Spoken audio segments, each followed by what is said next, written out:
Hello everyone, welcome back to Balajee online classes. Today I, Faizia Kidwai, is here to illustrate chapter number 5, Water of class 7th Geography. So as we all know that water is a very important and essential element of our life. हमारी life को sustain करने के लिए water बहुत जरूरी है और हमारे अर्थ पे वाटर 3 फॉर्म्स में एग्जिस्ट करता है. First is the solid, then liquid, then gas. Also this important ingredient of life is known as hydrosphere on the earth. Then the first topic of this chapter is humidity.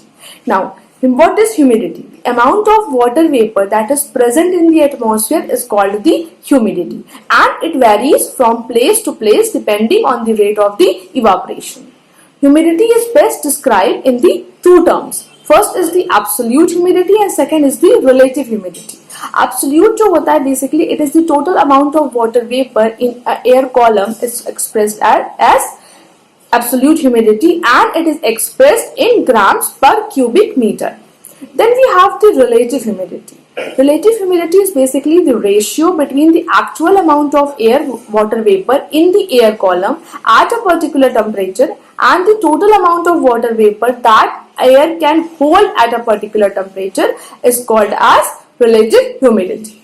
Then we have the topic evaporation. Evaporation, what is evaporation? Evaporation is the process which changes liquid to vapor and it is an endless process. एक endless process है जिसमें basically आपका जो liquid है वो convert होता है आपके vapor में, and this is also responsible for the formation of clouds. Then we have the second process, that is the condensation. It is the process by which water vapor changes into water. जो water vapor है वो पानी में बदल जाता है, इस process को हम कहते हैं condensation. When air reaches the temperature at which condensation starts, the temperature is called the dew point. Also, an air column that holds moisture to its fullest capacity is called the saturated air. अब होता क्या है कि जो condensation होता है water vapour का वो क्या करता है, वो क्लाउड्स फॉर्म करता है. ठीक है, और कंडेंसेशन होने के लिए, ठीक है, सैचुरेटेड एयर का तो होना जरूरी है, उसके साथ साथ एक सरफेस भी चाहिए होता है जहां पर वाटर वेपर कंडेंस होता है. For example, water vapor can condense around the dust particles that are present in the air. Then we have the clouds. Clouds क्या होते हैं? If the temperature is low enough, the vapor may condense into tiny crystals of ice. और ये जो visible tiny crystals होते हैं, that are called the clouds. Then we have the dew. When moist air comes in the contact with the cold surface during winters, the water vapor changes into water and then we see them in the form of drops on the grass. Water droplets जो आपको winters में दिखती जिन्हें हम कहते हैं ओस है, ठीक है, that is what dew is. Then we have the frost.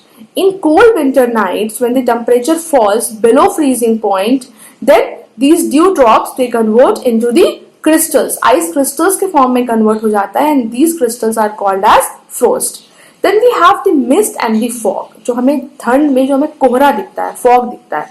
Now what happens in winters? The water vapor in the atmosphere condense around dust particles in the atmosphere basically to form mist and fog. And this phenomena is common in the morning, especially in the morning, क्योंकि हमें morning के time पे ही कोहरा दिखाई देता है.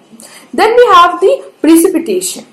Precipitation इस process है जिसमें जो कंडेंस वाटर वेपर है, ठीक है, वो क्या करता है, वो अर्थ के सरफेस पे गिरता है in the form of hail, snow, sleet और rain. Then we have the topic rainfall. Rainfall basically क्या है, falling down of moisture from atmosphere in the form of liquid drops. ठीक है, लिक्विड ड्रॉप्स के form में जो moisture ऊपर से गिरता है, that is what rainfall is. And rainfall is of 3 types की रेनफॉल होती है. फर्स्ट होती है हमारी कन्वेक्शनल रेनफॉल. क्या होता है, जब एयर कांटेक्ट में आती है अर्थ के हॉट सरफेस से, तो क्या होता है, एयर जो होती है वो हीटअप कर जाती है और हीटअप करके एयर ऊपर की तरफ उठती है, क्योंकि अब वो हॉट एयर क्या होती है, हल्की हो जाती है, तो हल्की होकर वो ऊपर की तरफ जाती है. तो क्या होता है, एक कन्वेक्शनल करंट फॉर्म होता है. ठीक है, और वाटर वेपर जो होता है बहुत तेजी से कंडेंस होता है उस हाइट पे which carry a heavy amount of water. और उसके बाद क्या होता है, एक हैवी अमाउंट ऑफ वाटर क्या होता है, वो नीचे की तरफ गिरता है, जिसे हम कहते हैं rainfall. And basically this kind of rainfall is accompanied with thunder and lightning.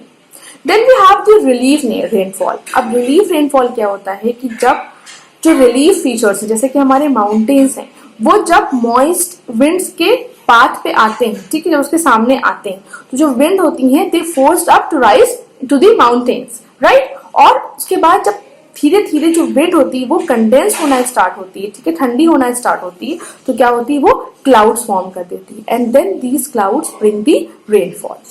Also जो मानसून रेनफॉल है that is also a type of relief rainfall. Then we have the cyclonic rainfalls. Cyclonic क्या होती है?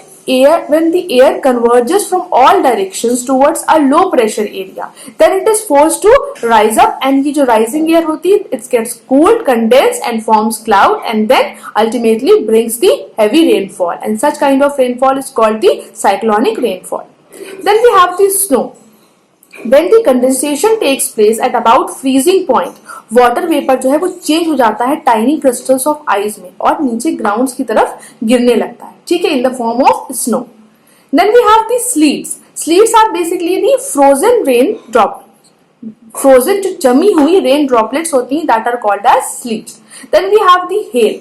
When fast rising conventional currents, they carry water vapor to great heights, and water vapor there freezes and comes to the ground in the form of ice, ठीक है, और इसे हम कहते हैं हेल या फिर हेल स्टोन।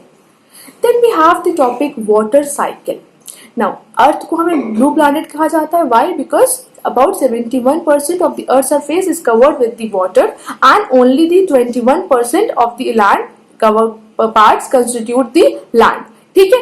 Then 97% जो हमारा water है that is present in the oceans and seas, and approx 3% of the water is found in the rivers, streams and lakes. अब water जो है अपने form को change करता रहता है due to evaporation and condensation in the atmosphere, and this process of change of water from one form to another is called the water cycle or hydrological cycle. क्या होती है? जो वाटर जो होता है वो कॉन्टिन्यूसली जो हमारे ओशियंस और सीज होती हैं उनसे इवापोरेट करता रहता है, ठीक है।